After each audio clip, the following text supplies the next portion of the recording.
Hello viewers, in this particular lecture on immunology, which is a part of microbiology, where I will be mainly discussing the historical development of the subject of immunology. Now, what is immunology? It is a science by which our body produces different defense-related cells or antibodies, and these actually help in combating infection caused by different pathogenic organisms. And it is not only by means of medicines and antibiotics we survive, but it is also because of these natural killer cells or antibodies or some defense-related protein we get cured. And if this defense system is collapsing, then naturally even medicines also cannot act on us. Now, considering the history of immunology, which is really very vast, I cannot really discuss each individual aspects of immunological development, but I have selected some major incidents, some major discoveries which has really actually resulted in the present day immunological science or immunology subject. Now, in this first lecture, I shall be mainly discussing the different aspects from the period of 1718 till 1942. Now, actually, it was Lady Montagu, who was the wife of the British ambassador in Constantinople. She had an observation. She saw that certain prisoners who were suffering from mild infection of variola, which is smallpox virus, were actually not being infected by this deadly disease later on. So naturally, this variolation became a phenomenon by which people got cured from the severe disease of smallpox. But look at this particular phenomenon. This infection was through skin. So later on, people infected intentionally with variola and they called it variolation, and they developed some scar mark, which became a fashionable incident in the medieval Europe. But it was much later, maybe it was in 1796, the father of immunology, who was Dr. Edward Jenner, he had a very good observation. He observed that people who are engaged in cow business or milking the cow, they suffered from a disease of cowpox. But these people, they never really had this infection of smallpox. So accordingly, he actually did a unique experiment where he collected the fluid from the pustule of a milkmaid called Shara Names and injected it to a boy called James Phipps. And later on, when the disease of smallpox was introduced to this boy, he was not infected. So naturally, this particular vaccination came into existence, and he is the father of vaccination, and naturally vacca, the word vaccine came from this vacca meaning cow. But much later on, it was in 1840, this person who is Jacob Henle, he actually gave a theory which is called contagium vivum, meaning that for every infection there must be some fluid coming from an organism, and this fluid can be protein associated with the cytosol or the membrane. So it is not the organism which causes infection, but it is the infection which is caused by the contagious fluid present in the organism. It was Ernst Haeckel, much later in 1862. He is famous as an ecologist, but he also gave a unique phenomenon which is called phagocytosis. Now, phagocytosis is a phenomenon by which a cell will take up a solid particle. It can be a food material, it can be a bacteria, and destroy it. Now, the moment the particle enters the cell, it is engulfed within the vacuole, and then the lysosome comes in and will digest the particle. So these are the different types of phagocytosis or material entering the body. Mainly this is phagocytosis, where you can see this phagocytic vesicle created, or sometimes you can see this plasma membrane going inside and this water molecule entering along with ions, which is pinocytosis. But what is important, that phagocytosis can be targeted. That is, it will take place at certain point where there are some specific receptor. And in immunology, we are actually considering this receptor-mediated endocytosis as a mechanism by which a particular pathogen will bind with a specific receptor and get inside the cell. And this is how, when this is getting inside the cell, there is the phenomenon of destruction. And so these are the primary steps of phagocytosis. The ligand-coated particle is coming in. It is binding with the receptor. It can be a specific receptor which can be denoting proto-oncogene, the SRC receptor, say for example. And as the ligand-coated particle gets in, the cell will engulf it. So phagocytosis sometimes can actually induce some problem associated with the cell, which can be even cancer. But this entire phenomenon was explained by Ernst Haeckel in the form of phagocytosis. Though this development took place much later on. Joseph Lister, I am naming him because of a different reason. In 1867, he actually did observe a unique thing. What was that? That surface sterilization of different hospital equipment with carbolic acid or phenol can reduce the rate of death really by 50 to 60%. This was mainly because of surface sterilization. So that means what? This is a type of what is called antiseptic surgery. So he was later named as the father of antiseptic surgery. But it was Paul Ehrlich who was in 1877. He did different types of work, but one important work that he discovered the existence of a unique type of cell inside our body below the skin, which is called mast cell. And he named it mastocytes or labrocytes. These mastocytes, actually these are the mast cells, you can see granulated mast cells, which are very important for the production of histamine or for the production of an anticoagulant heparin. So these mastocytes are very important for combating different infection. But it was a famous microbiologist, Louis Pasteur, who did a series of experiments and discovered several things. One important discovery was the discovery of germ theory. That means for every disease, there is a pathogen involved.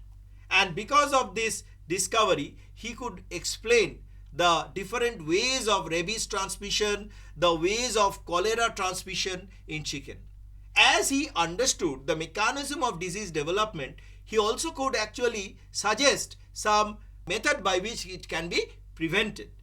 And accordingly, he developed the idea or developed the technique of producing vaccine against chicken cholera. You can see this is the aged cholera bacterium which was injected, and later on this particular chicken was free from cholera. But fresh culture, when it was injected in a fresh chicken, it will have the cholera, but already the chicken who was infected with a aged culture never developed the sign. So what does it mean? It means the chicken who has received the previous less infective cholera bacteria has actually developed some mechanism by which they could protect themselves from the future infection of cholera.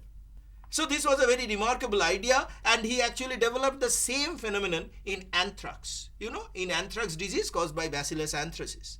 And there also this attenuated type of bacteria was used, and it was actually injected, and ultimately it will work in the development of some defense related cells, which are antibodies now we know, of course, and ultimately they will protect the human body from future anthrax infection.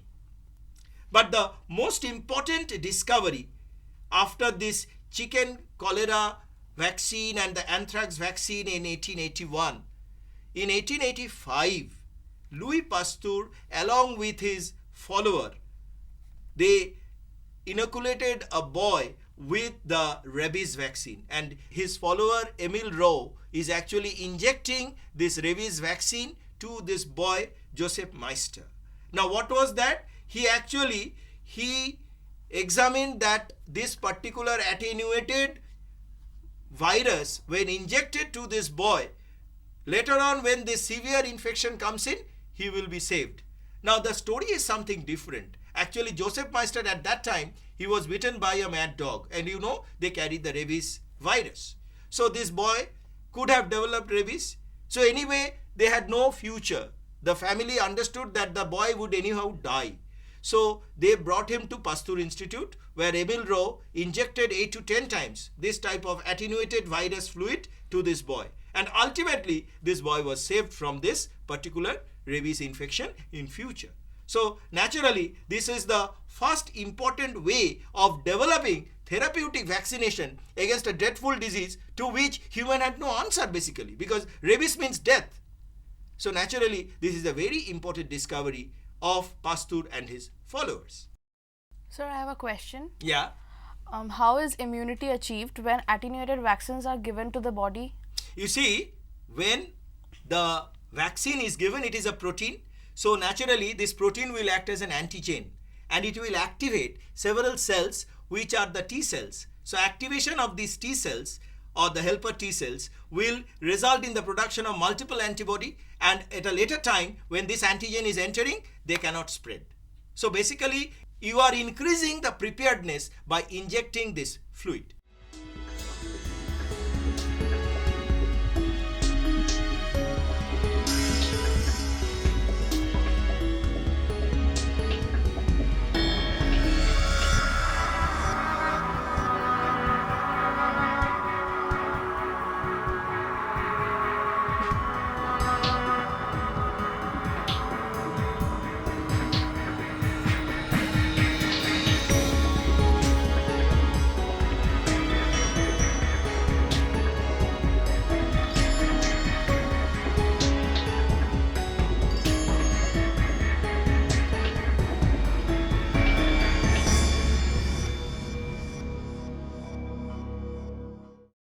In 1888, George Nuttall actually developed a concept.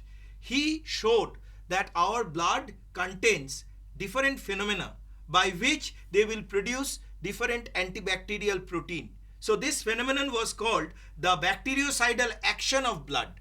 And naturally now we know that there are different protein like histamine and other different hypersensitive protein which will reduce the growth of bacteria in human blood. So the originator was Nuttall.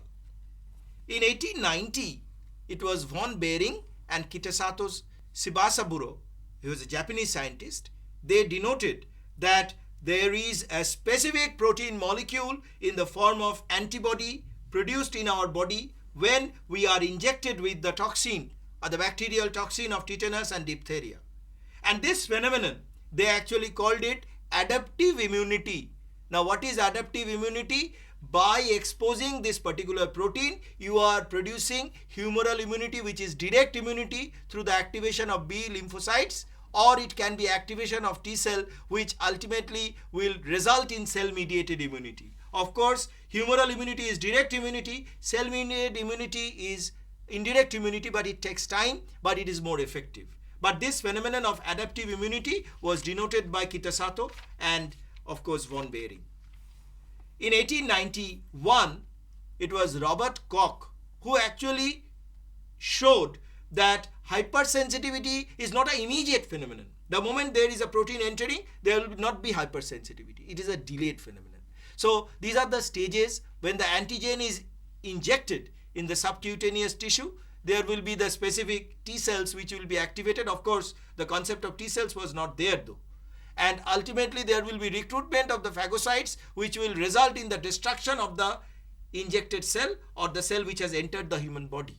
So this resulted in hypersensitivity because you cannot only kill the infected cell, you have to kill the infected tissue. So when the infected tissue has to be destroyed, there will be some severe chemical reaction, and that actually brings about the hypersensitivity.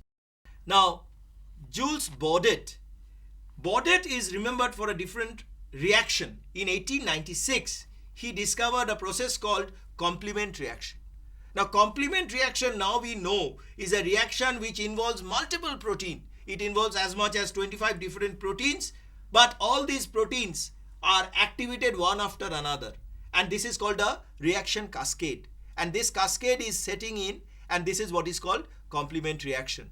So you can see the complement protein is activated when there is first binding of the antigen with the surface antibody, followed by this complement cascade. One after another, you can see one protein and the next protein and the third protein. Primary, secondary, tertiary proteins are activated, and ultimately there will be the destruction of the cell. So this type of complement reaction actually follows two specific pathway. One is the classical pathway, which is mediated by the C3 protein receptor, and the other one is the non-C3 process, where there is no specific C3 receptor. But this complement reaction is a very important phenomenon denoted by Portet. We have seen that antigen will bind with antibody. This antigen-antibody binding actually was denoted by Ehrlich in 1900. And actually he showed that this type of antigen-antibody binding takes place on the surface. So basically, if the antibody is located on the surface of the receptor cell, then this particular antigen will come and bind with it. So this antigen-antibody binding phenomenon was suggested by Ehrlich in 1900. But in 1901, a totally different phenomenon, which actually involved the different protein present in human blood, was denoted. By whom? By Karl Landsteiner. Landsteiner, he actually developed or classified human blood into three basic types. They are blood group A, blood group B, and blood group O.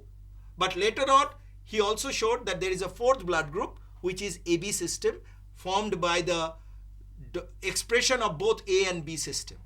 Now normally, A type of blood group will always have A agglutinogen or antigen, and will have B agglutinin or beta agglutinin or antibody.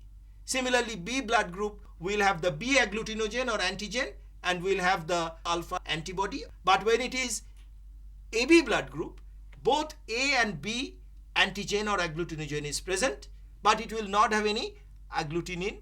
And O blood group will have no antigen, but will have both alpha and beta antibody. So this basic classification was given by Landsteiner, and accordingly human blood group was developed.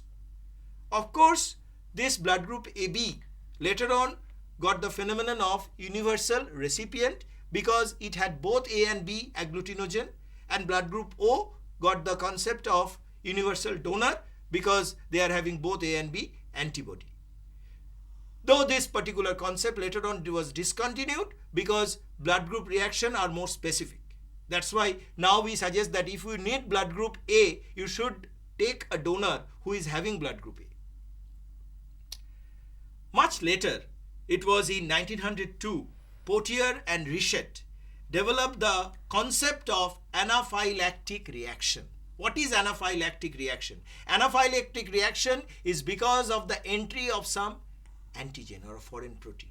Whenever this protein enters our body, there will be some reaction, and this reaction will result in the production of some antibody. Here in this case it is immunoglobulin E, and this immunoglobulin E complex will result in, this is how the immunoglobulin E binding takes place with the surface binding antigen, and it will activate series of reaction like production of histamine, production of lymphokine, production of serotonin, production of eicosanoids. So different types of reaction is there. Ultimately, it will bring about vasoconstriction, and there will be some severe allergic reaction. Like say for example, in a food where some allergen is present, I will develop some skin rash or redness, which is due to this anaphylactic reaction. Right? Sir, I have a question. Yeah. What are these toxic eicosanoids? You see, it is coming from a very essential fatty acid called arachidonic acid. So it is a 20 carbon fatty acid, arachidonic acid, which is unsaturated fatty acid, polyunsaturated fatty acid, that produce these eicosanoids. And because of the production of these eicosanoids, there will be inflammation, and there will be redness, there will be severe chemical reaction. So it is a part of this cascade which actually has been initiated by the binding of the antigen with the IgE antibody. In 1905, Pirquet and Schick take the clue from the discovery of Portier, that is some anaphylactic reaction in blood. And this type of reaction, they named it as serum sickness-like reaction. And you can see in this particular graph, whenever the foreign serum is injected in the blood, gradually the protein in the foreign serum will go down.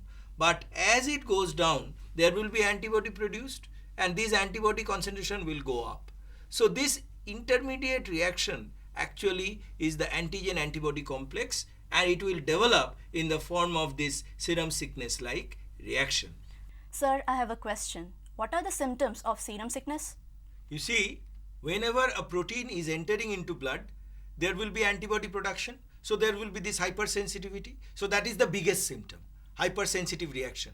That will lead to fever, and that will also lead to reaction in the lymph node. So there will be enlargement of the lymph node, which is commonly called lymphadenitis.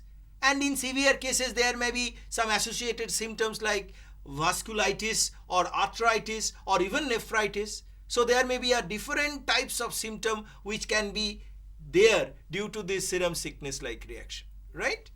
Now, it was in 1909, it was Paul Ehrlich again who denoted a unique phenomenon called immune surveillance. Now, immune surveillance against cancer. Whenever there is a growth in our body, whenever there is a tumor in our body, that also will result in the production of antibody. And this is what is called immune surveillance against tumor cells. And this type of surveillance can be of three types.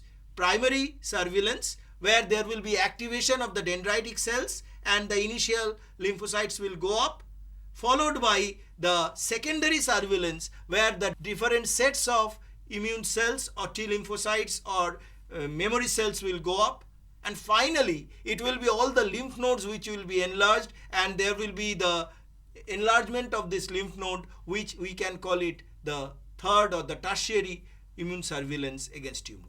So this method was denoted by Ehrlich.